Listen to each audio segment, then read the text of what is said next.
हरिपाल नाम के एक महान भागवत हुए हैं। इन्होंने अपने गुरुजनों से पूछा कि भगवत प्राप्ति का सरल उपाय क्या है। तो ये सिद्ध बात है, गृहस्थी में विविध साधनाएं नहीं हो सकती। यम नियम आसन प्राणायाम प्रत्याहार ध्यान धारणा समाधि सब बड़े कठिन, ब्रह्म ज्ञान बड़ा कठिन। अरे गृह कारज नाना जंजाला ते अति दुर्गम शैल विशाला, यही सर आवत अति कठिनाई राम कृपा बिनु आए न जाए। घर गृहस्थी के इतने झंझट हैं, इतनी चिंताएं हैं कि वो बैठकर चित्र को परमात्मा में एकाग्र करे। कोई बहुत ही कृपा पात्र होगा साधु का, सो ऐसा कर रहा होगा, अन्यथा प्रपंच का चिंतन होता है। तो हरिपाल जी ने पूछा अपने गुरुदेव भगवान से कि इस भगवान की प्राप्ति का गृहस्थ में सहज में उपाय क्या है। कठिनता से तो बड़े उपाय वर्णन किए गए, सहज में भगवत प्राप्ति हो जाए। उनके गुरुदेव ने बताया संत सेवा। संत सेवा निश्चित भगवत प्राप्ति का उपाय, संत सेवा निश्चित। अच्छा, संत बड़े कृपालु, एक संत भगवान को पवा दो बड़ी श्रद्धा से, साधुता का जैसे सेवन किया जाता है,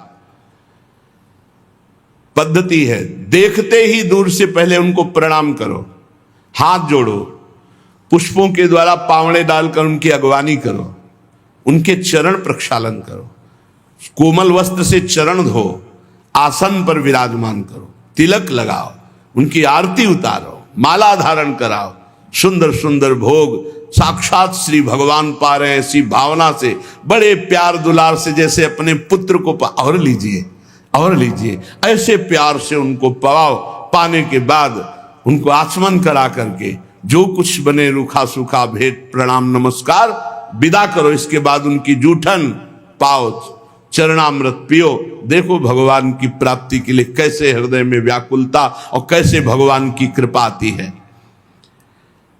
और संतों का स्वभाव, जहां संत मंडली होती है वहां, भाई देखो एक भगत हरिपाल जी हैं, क्या संत सेवा करते, क्या प्रसाद बनता है भाई उनकी तो दैन। अब पूरी मंडली की मंडली, अब हरिपाल जी की सेवा, वो मंडली अन्य तीर्थों में, अब तीर्थों से जिनकी यात्रा उधर से होती सब हरिपाल जी के यहां। हरिपाल जी बड़े प्रसन्न, धीरे धीरे जो संग्रह किया हुआ अन्न और संपत्ति थी वो तो सब लग गए।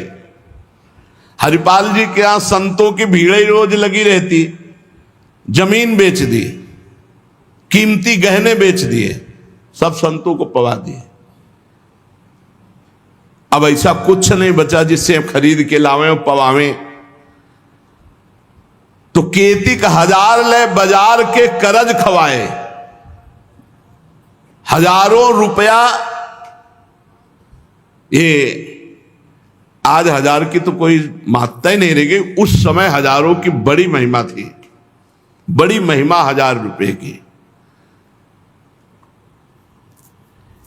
1 रुपया लेके जाओ तो काफी सामग्री लेके आ जाओ दुकान से। ऐसा हमारे सामने 5 किलो नमक मिलता था,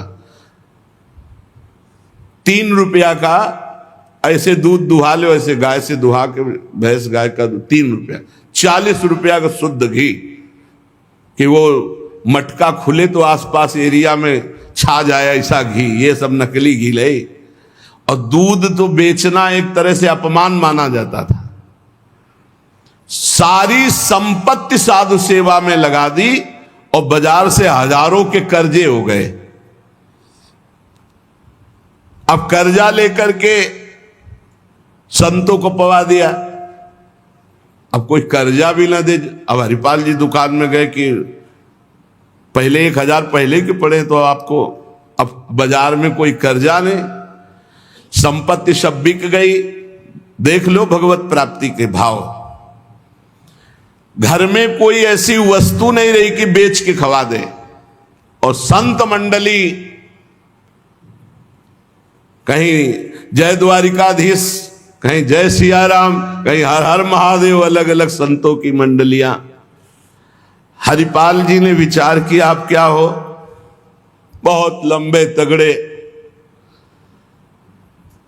विमुख को लेत हरिदास को न दुख देत, आए संत द्वार तिया संग बतराई है। संपत्ति गई, कर्जा हो गया, संत भूखे नहीं जाएंगे चाहे हमें चोरी करना पड़े। तो चोरी कैसी, एक प्रधान रास्ता जंगल में था, तो उस समय अस्त्रों में भाला, तलवार, तीर, धनुष यही थे। तो भाला लेकर के अब चुपचाप बैठे रहते, न राम कृष्ण कोई बोलने वाला, ना गले में कंठी, न कोई भागवतिक तिलक, मारते नहीं थे।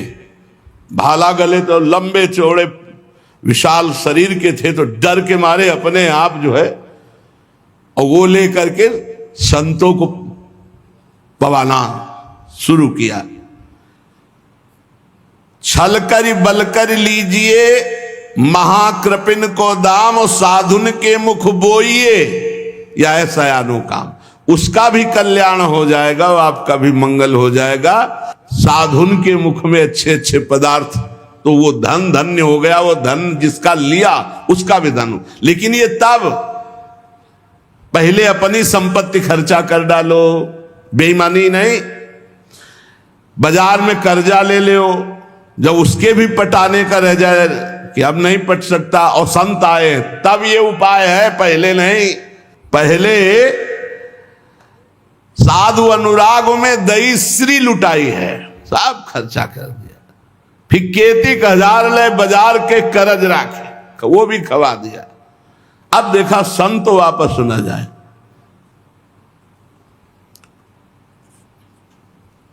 अब उस मार्ग से जो अगर कोई निकलता, जहां भाला लेके निकलते, अरे राम, तो हाथ जोड़ लेते।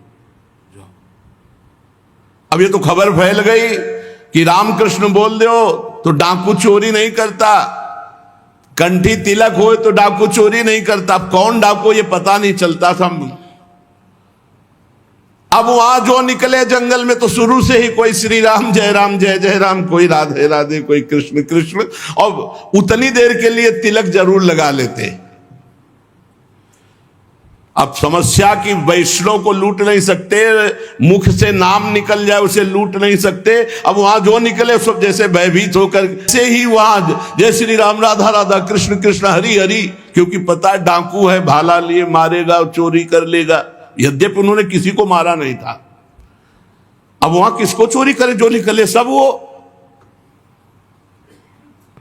साधु मंडली आई, बड़ी सत्कार करना है, घर में कोई सामग्री नहीं और चोरी अब हो नहीं सकती, क्योंकि जंगल से जितने निकलते हैं सब कंठी तिलक और नाम जप, भले जिंदगी में न धारण करे, लेकिन वो रास्ता जब जाएंगे तो जरूर धारण कर लेंगे। देखो ये भक्त का प्रताप, और पूरे रास्ता नाम कीर्तन सब। हरिपाल जी अपनी पत्नी से कहा, आज तो बड़े भाग्य, इतने संत घर में पधारे, पर भोजन की तो कोई व्यवस्था ना बाजार से हो सकती है और ना हमारे पास कुछ रह गया है। पत्नी ने कहा, एक घर में दाना भी नहीं है, कैसे होगा अतिथि सत्कार, सब संत वापस चले जाएंगे भूखे, ये तो बहुत बड़ा अनर्थ हो जाएगा। हरिपाल जी ने कहा, देखो अड़ोस पड़ोस में मांग के। उनकी पत्नी जिस दरवाजे में जाती हो, कहती संत आए, बस शब्द ही सुनते दरवाजा बंद कर लेते, मांगने आए हैं। पहले कले गए, अभी वापस दिया नहीं, फिर मांगने आए। अब वापस पत्नी आ गई, हरिपाल जी से कहा, दाना नहीं मिला है। आपके व्यवहार का ऐसा प्रताप फैल गया है कि देखते ही दरवाजा बंद हो जाता है। तो हरिपाल जी ने कहा, भगवान ही का सहारा है, उन्हीं का स्मरण करते हैं। और अंदर ही अंदर की देखो, गुरुदेव भगवान ने कहा था साधु सेवा से भगवान की प्राप्ति होती हुई। तो प्रभु आप मिलो ना मिलो, लेकिन आज संत हमारे यहां से भूखे वापस नहीं जाना चाहिए। प्रभु कोई हमें उपाय नहीं सुहाई दे रहा। तो बैठे कृष्ण रुक्मिणी महल तहां सोच पर्यो, हरियो मन साधु सेवा, तो साहू रूप कियो है। हरिपाल जी की पुकार और भगवान का लीला विहार शुरू। बढ़िया रत्नों से जटित मुकुट, कुंडल, करधनी, बाजूबंद, कंकण सब धारण। रुक्मिणी जी का जय जय, अपने ही हाथ से सब कीमती कीमती आज छांट छांट करके। पूछी चले कहां, कही है हमारो एक भक्त। कहां प्रभु ये नया नया सब आभूषण दिव्य कीमती श्रृंगार कर। बोले एक भगत है, आज उसके दर्शन करने जा रहे हैं। दर्शन देने नहीं का, दर्शन कर। तो मैं हूं, आऊं? बोले हाँ आओ, क्योंकि हमसे ज्यादा श्रृंगार तो आप धारण करेंगी। आओ आए जहां पूछ लियो है। रुक्मिणी जी ने कहा प्रभु जिन ऐसे महाभागवत के आप दर्शन करने जा रहे हैं, मैं भी दर्शन करने चल। बोल बिल्कुल बिल्कुल, आज तो हम जरूर ले चलेंगे, पर देखो बढ़िया से बढ़िया पूरा श्रृंगार कर लो। रुक्मिणी जी ने फौरन श्रृंगार, प्रभु से ज्यादा रुक्मिणी जी का श्रृंगार। वैसे भी पुरुष से ज्यादा श्रृंगार माताओं बहनों का होता है। अब उन्होंने देखा कि जब इतना महान भगत है कि प्रभु सब कीमती, तो और बढ़िया बढ़िया हार और सब। प्रभु और रुक्मिणी जी, प्रभु ने कहा एक बात है, कोई भी भगवत चर्चा नहीं करनी, कोई भी भगवत चिन्ह नहीं धारण करना।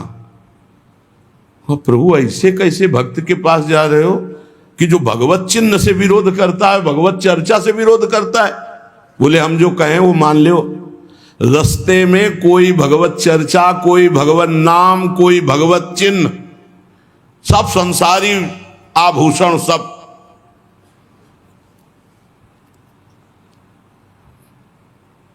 प्रभु कैसा भगत है आपका?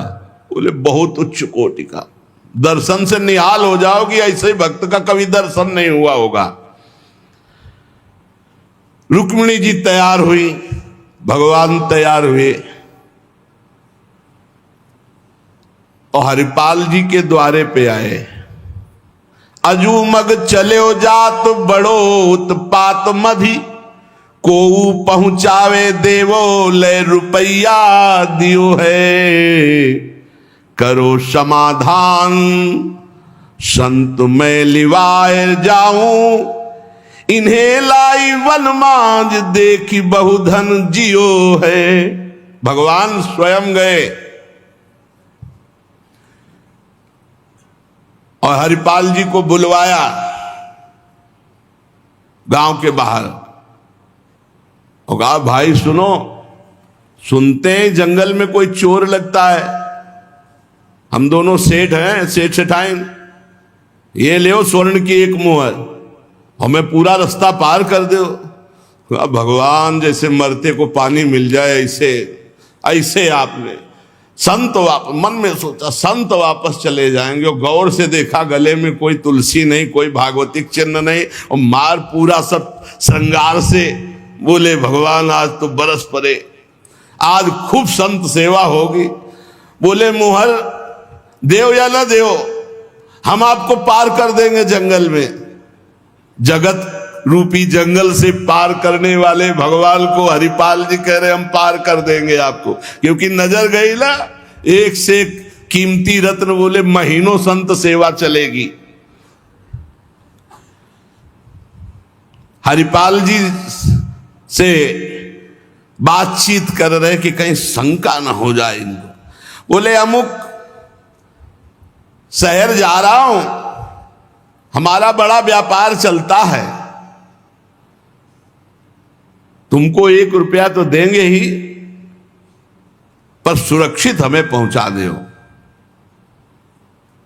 ये ले। वो दौड़ करके कहा रुको, अपनी पत्नी से कहा 1 रुपया का जाओ, स्वर्ण का है, कुछ जलपान लाओ, संतों को पवा, भोजन की व्यवस्था रास्ते में हम कर लेंगे। बाल भोग कराओ। संतों का समाधान बाल भोग कराओ। राजभोग की व्यवस्था में भी सेठ सेठाइन हैं, बड़े भोले हैं, बड़े प्रसन्न हुए, मानो प्राणों का संचार आ गया संत सेवा में।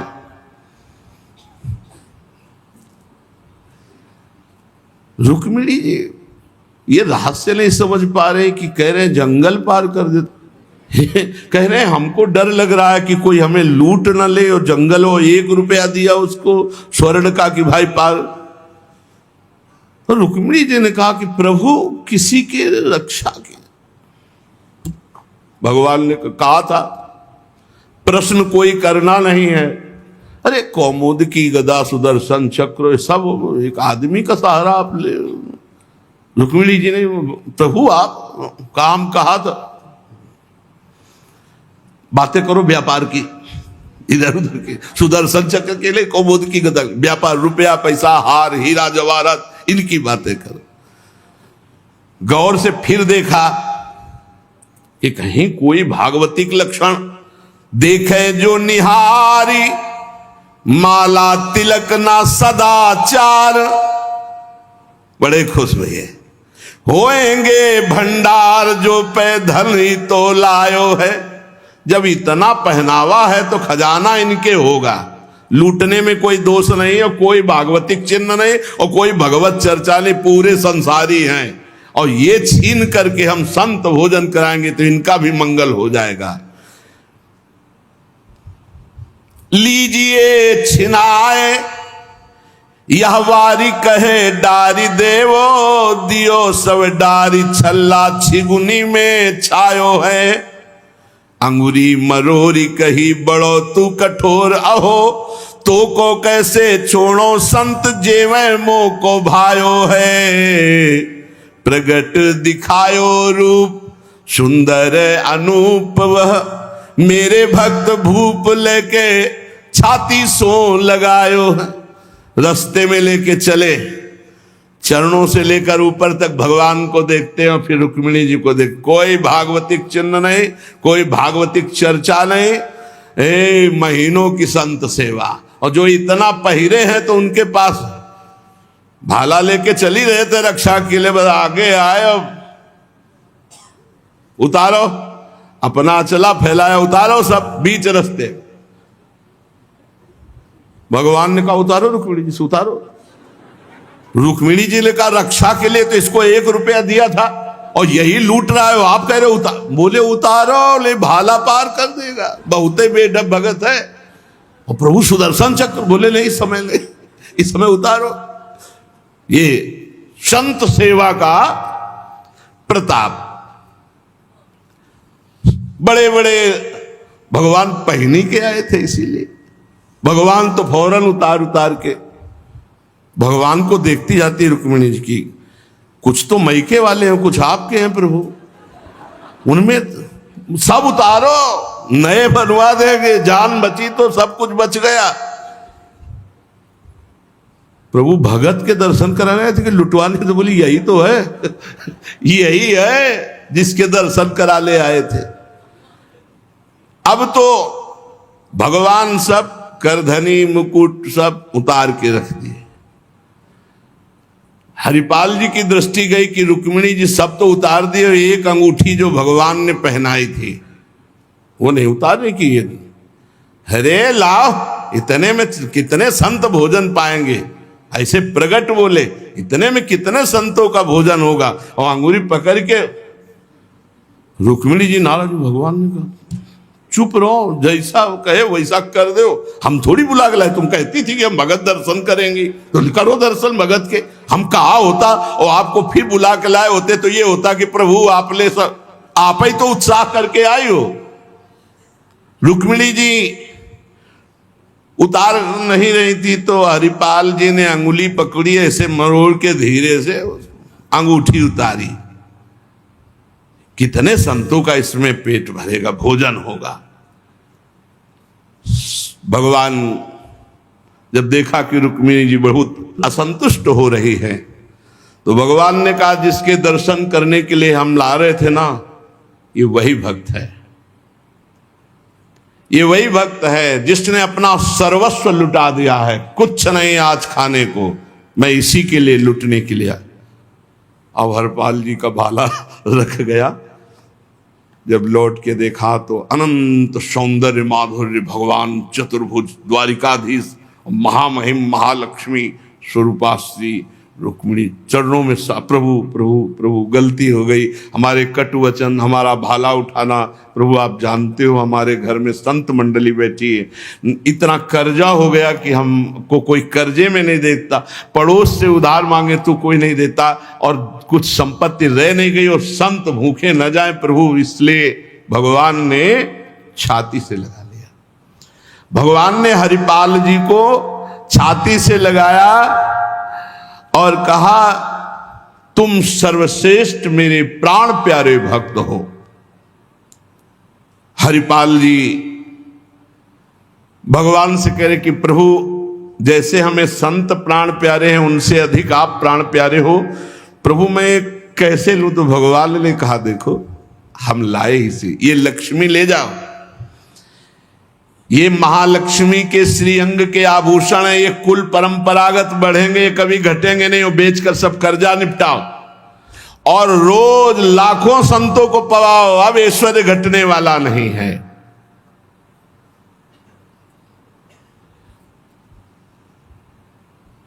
भगवान से कहा प्रभु ये घटना किसी से मत कहना, नहीं तो सब भक्त जो है यही कहेंगे कि इतना दुलार भगवान को किया जाता है, भक्तजन करते हो, ये भाला दिखा के लूट लिया। तो भगवान ने कहा डरो मत, ये चर्चा अगर कोई सुनेगा भी तो तुम्हें आदर्श मानकर संत सेवा करके मेरी प्राप्ति का उपाय सोचेगा, ना कि तुम में दोष दर्शन करेगा। भगवान के दर्शन के पश्चात हरिपाल जी ने कहा प्रभु जब आए गए हो तो लगे हाथ भंडारे पाके जाओ। तो बोले जरूर, जहां हमारे संत पाते वही हम प्रकट। सब संतों को भगवत साक्षात्कार कराया, साक्षात द्वारिकाधीश रुक्मिणी जी के सब संतों ने दर्शन किए, भोग बना, संतजन तब पाए जब भगवंत पहले पाए, फिर उनका उच्छिष्ट संत और उनका भगवंत और संत का उच्छिष्ट जब हरिपाल जी। ये परमानंद मनुष्य जीवन का साधु सेवा से प्राप्त होता है। जब कभी साधु सेवा का संयोग बने तो नाच पड़ो कि हमें आज जीवन का परम लाभ मिला है कि हमारा धन, हमारा अन्न, हमारा शरीर, हमारा जीवन साधु सेवा में आएगा। ये साधु सेवा निश्चित भगवत प्राप्ति करा देती, निश्चित। कल देखो साधु सेवा के लिए ही अनुसुईया जी ने कि अतिथि वापस न जाए, 6 महीना के बालक भगवान श्री हरि, भगवान ब्रह्मा जी और महादेव जी को बना लिया। जब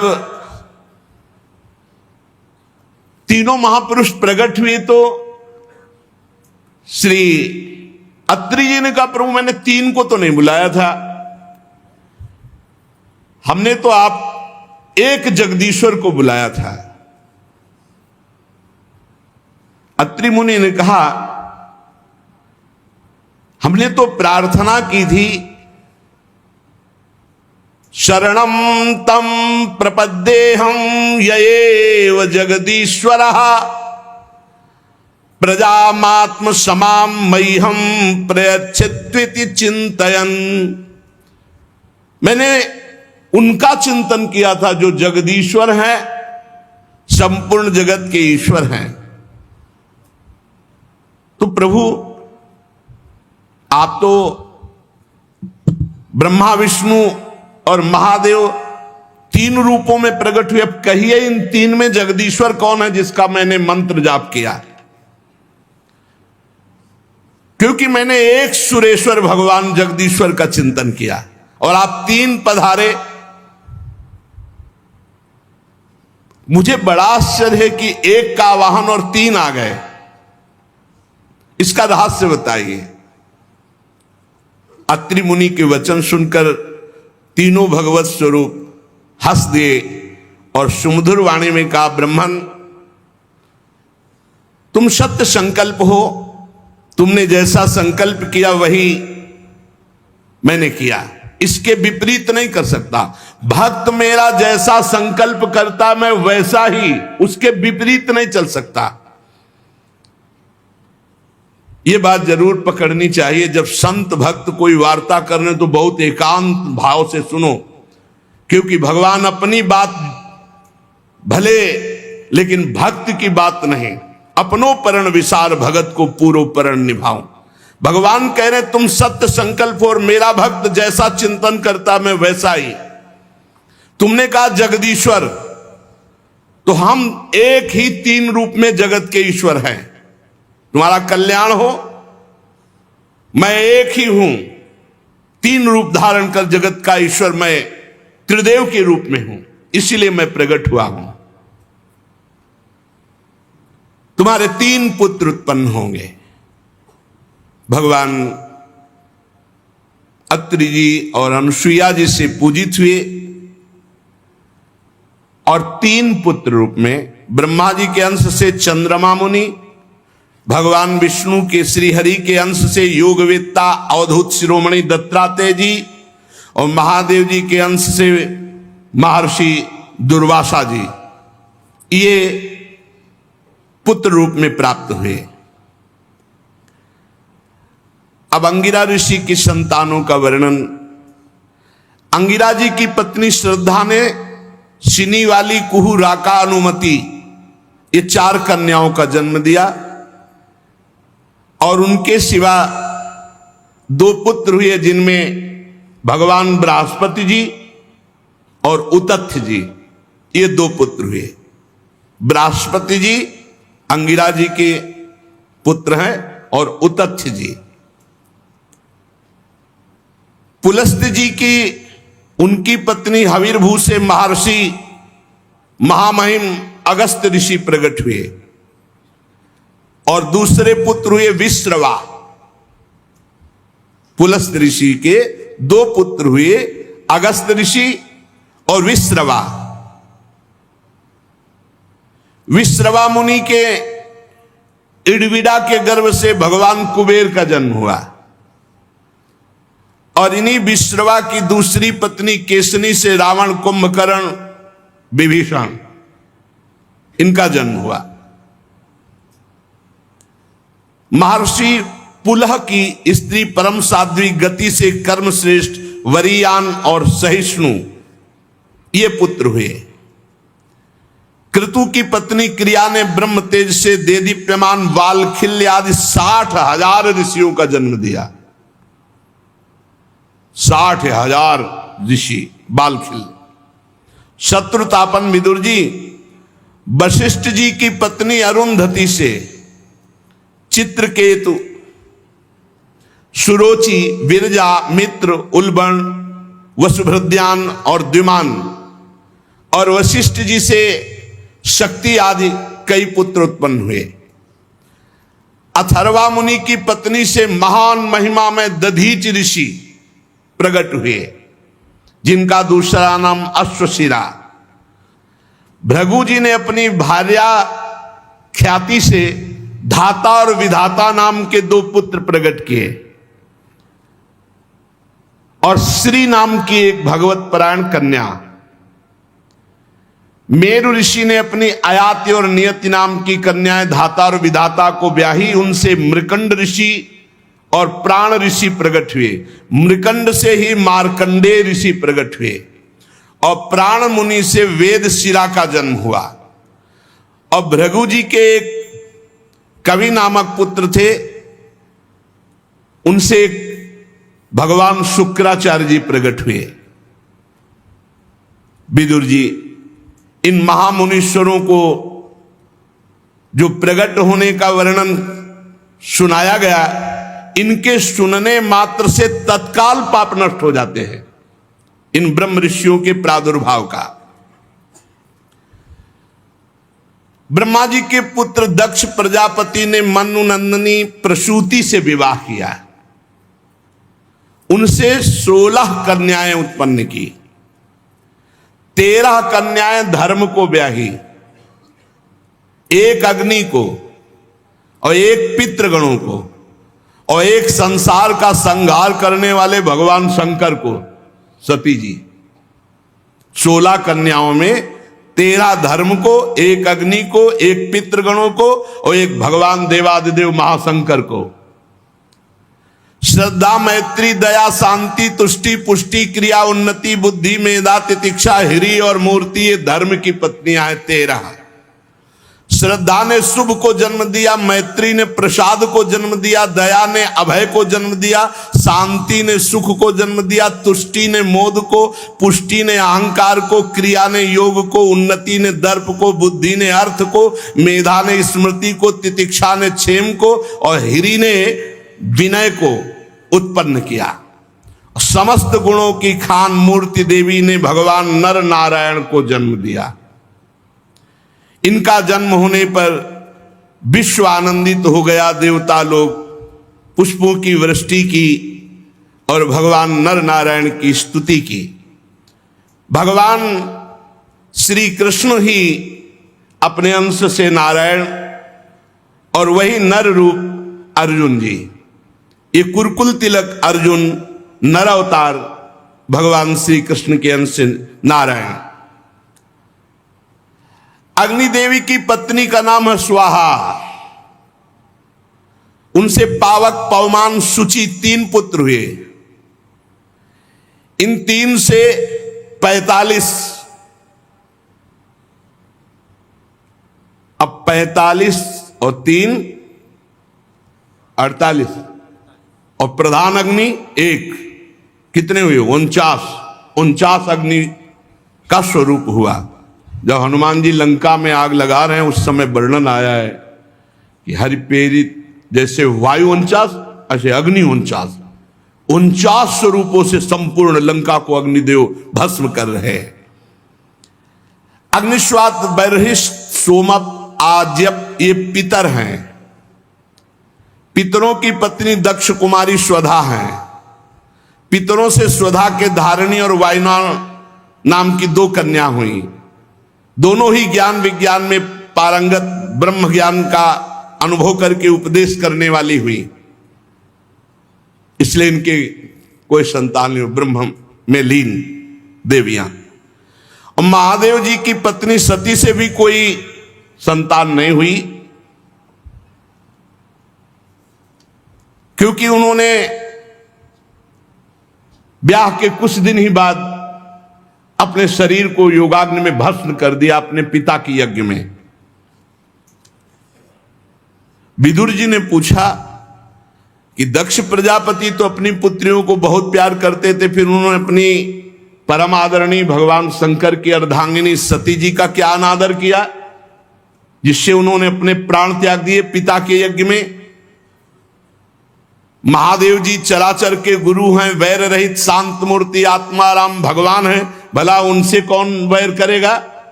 और वैसे भी ससुर दामाद का रिश्ता है।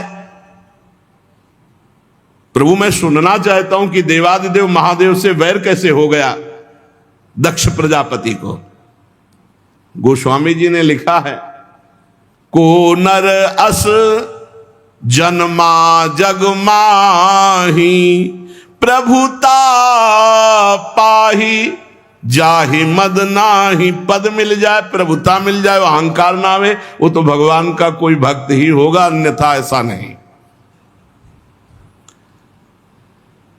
एक बार ब्रह्मा जी ने जब इनको प्रजापति पद दिया, बहुत बड़ा पद है, इसके बाद परमेष्ठी पद ही है। सृष्टि में सबसे बड़ा पद है प्रजापति पद, इसके बाद परमेष्ठी पद है। परमेष्ठी पद ब्रह्मा पद। ब्रह्मा जी ने प्रजापति पद दिया महाराज दक्ष को। बड़े बड़े ऋषि मुनि देवता अग्नि सब लोकपाल सभा में आए। जब सब बैठे हुए थे सभा में, तो दक्ष प्रजापति वहां पधारे। तो जब कोई बड़ा पधारे तो नियम में खड़े हो जाना चाहिए हाथ जोड़ करके। तेज सूर्य के समान गर्व प्रजापति हूं, बड़ी मस्ती से सभा में पधारे, सब खड़े हो गए। ब्रह्मा जी महादेव 2 नहीं खड़े हुए, वो हरि गए नहीं थे, सब खड़े हो गए, बड़े बड़े लोकपाल, देवता, यक्ष, गंधर्व सब, और भी सबने प्रणाम किया दक्ष को। दृष्टि गई, खड़ा कौन नहीं होते, दो, ब्रह्मा जी और महादेव। ब्रह्मा जी को देखा तो हाथ जोड़कर प्रणाम किया, क्योंकि परमेष्ठी पद पे है। और जब महादेव जी को देखा तो ना तो देख रहे थे ना सुन रहे थे, बस आंख मूंदे बैठे थे। सभा में बुलाए गए थे तो बैठे थे, अनुचर भी बैठे थे महादेव के। दक्ष का पारा चढ़ गया कि मैं प्रजापति हूं और इस असुर भी हूं, न खड़ा हुआ, न हाथ जोड़ा, न प्रणाम किया। ये नहीं जान रहे कि ससुर किसके हो। अब ससुर जी समझ ही नहीं पाए, बहुत गड़बड़ हो रहा है। क्रोधाग्नि और भगवान शिव को कटवचन बोलने लगे। यही अहंकार पद का है। भगवान के ससुर जी हैं भाई, शिव जी के ससुर जी हैं। दक्ष ने कहा, देवताओं, सभासदों, लोकपालों, मेरी बात समझो, मैं कोई नासमझी से नहीं कह रहा हूं, बिल्कुल नासमझी से बोल रहे हैं। मैं कोई द्वेष से नहीं कर रहा हूं, बिल्कुल द्वेष से बोल रहे हैं। दक्ष जी ने सफाई पेश की। उसे बहुत बड़ा कठोर शब्द बोला। ये अहंकार कुछ भी करवा सकता है। इस समय बुद्धि खराब है दक्ष की, खराब मशीन जो है बहुत धुआं फेंकती है। ये बहुत द्वेष का धुआं निकल रहा है, अहंकार आ गया। रो के चरण पकड़ के जब सती जी का पाणी ग्रहण किया था ना, तो कहा था, प्रभु कहां मैं और कहां मेरी पुत्री और कहां आप स्वीकार कर रहे हैं, यही हमारा अहोभाग्य है। और ऐसा ही है भैया, बहुते गलत बोल रहे गुस्सा में है तो बोल रहे, अहंकार है तो बोल रहे हैं। जैसे भगवान श्री कृष्ण को शिशुपाल बोलता है ना, ऐसे कुछ इस समय दक्ष की हालत है। गृहीत्वा मृग सावाक्ष्याः पाणिं मर्कटलोचनः प्रत्युत्थानाभिवादार्हे वाचाप्यकृत नोचितम। ना खड़ा हुआ, ना हाथ जोड़ा, ना वाणी से सम्मान किया है। मेरी सावित्री सारिखी मृगनयनी पवित्र कन्या का अग्नि और ब्राह्मणों के सामने पाणी ग्रहण किया था। ये मेरे पुत्र के समान है, मेरा दामाद है, इसको खड़े होना चाहिए, हाथ जोड़ना चाहिए, मेरा स्वागत करना चाहिए। परंतु इसने स्वागत की तो बात जाने दो, आंख उठा के भी नहीं देखा। अरे बहुत है बुरा बोलते चले जा रहे हैं। गुस्सा में है ससुर जी, बोले। अब वो हम तो नहीं बोलेंगे, बोले जो बोले। तभी तो फिर भगवान आगे जो लीला आएगी ना, गर्दन मरोड़ के और बकरे के लगाए, सुकुमारी कन्या का मैंने दान के, आगे वाले हम शब्द छोड़ दिए। अरे बहुत ही बोलते चले जा रहे हैं, चलो वो छोड़ देते, आगे बोलते। ये प्रेतों का निवास स्थान भयंकर श्मशान में भूत प्रेतों के साथ घूमता रहता है। सिर के बाल बिखेरे, नंग धड़ंग, कभी हंसता कभी रोता, चिता की भस्म लपेटे, मुंडों की माला डाले, हड्डियों का गहना पहने। आगे और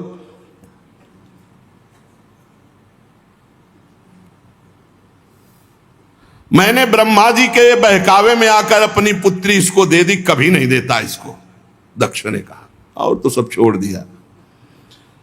अरे जे ही ऐसा बोले तो भगवान शंकर के पार्षद वहां बैठे हुए थे, नंदेश्वर, और एक से एक तेजस्वी। अब दक्ष से कहा, बस चुप, अब अगला शब्द मत निकालना, मेरे स्वामी शांत बैठे हैं। अब तो और दक्ष को कि उनके पार्षद उंगली दिखा के रोक हाथ में जल लिया दक्ष ने। देखो कोई अपराध शिव का नहीं, शांत बैठे हैं भगवान शिव। अभी तक एक शब्द नहीं बोला, देखा भी नहीं, हाथ में जल लिया और शाप देने के लिए, दंड देने के लिए भगवान शिव के तैयार हो गए और कहा, ये महादेव बहुत गलत बोले, कड़ुआ बोले। साफ देवता साफ देखे, आज मैं इसे साफ देता हूं, आज के बाद किसी भी यज्ञ में महादेव का कोई भाग नहीं होगा। बहुत हाहाकार मच गया कि ये क्या बोल दिया, साप दे दिया। भगवान शंकर के अनुयायी नंदकिशोर ने कहा, ए सुन दक्ष, तू क्या समझता है मेरे स्वामी शांत बैठे हैं तो तू जो चाहे वो बोल दे। और कहा, दक्ष तुझे अहंकार है कि तू प्रजापति है, और ये सब ब्रह्म ऋषि तेरा अनुमोदन कर रहे हैं, हंस रहे हैं, दांत दिखा रहे हैं। मैं भयंकर श्राप देता हूं कि इनकी बुद्धि भ्रष्ट हो जाए, देहाभिमानी बन जाए। ये शंकर का द्रोह करने वाले जितने यहां बैठे सब अज्ञान को प्राप्त हो जाए, ब्रह्मबोध की विस्मृति हो जाए, सब देहाभिमानी हो जाए, और किसी को भी बिना शंकर की आराधना के तत्वबोध ना हो। ये पक्का पक्का। ये सब विवेक भ्रष्ट हो जाएं, जितने मुस्कुराए दक्ष की सभा में। ये केवल वेद वाक्य, अर्थवाक्य, तत्व को ना जानने वाले और विषय भोग की प्रबल इच्छा में केवल भोगों में रमण करने वाले, इनकी बुद्धि देहात्म भाव चिंतन करने वाली हो जाए, इनका आत्म स्वरूप बोध विस्मृत हो जाए, ये पशु के समान हो जाएं। और ये दक्ष जो बोल के गया मेरे स्वामी के लिए, ये स्त्री लंपट, इसका मुख बकरे का हो जाए।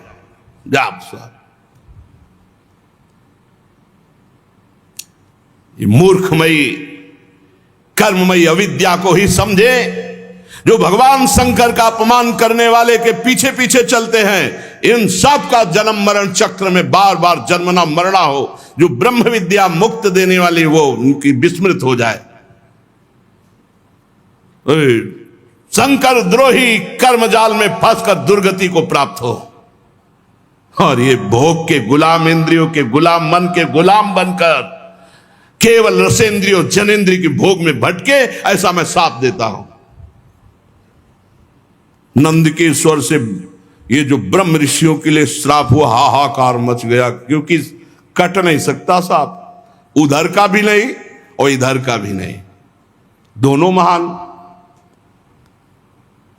अब ब्रह्म ऋषि खड़े हो गए पले पले कमंडल का जल लेके, भैया बड़ा बवाल बच गया। भवव्रत धरा ये च तान समनुव्रता पाखंडिनस्ते भवंती सत्शास्त्र परिपंथिना नष्ट शौचा मूढ़धियो जटा भस्मा स्थिर धारणा विसंतु शिव दीक्षायाम यत्र दैवम सुरासवम।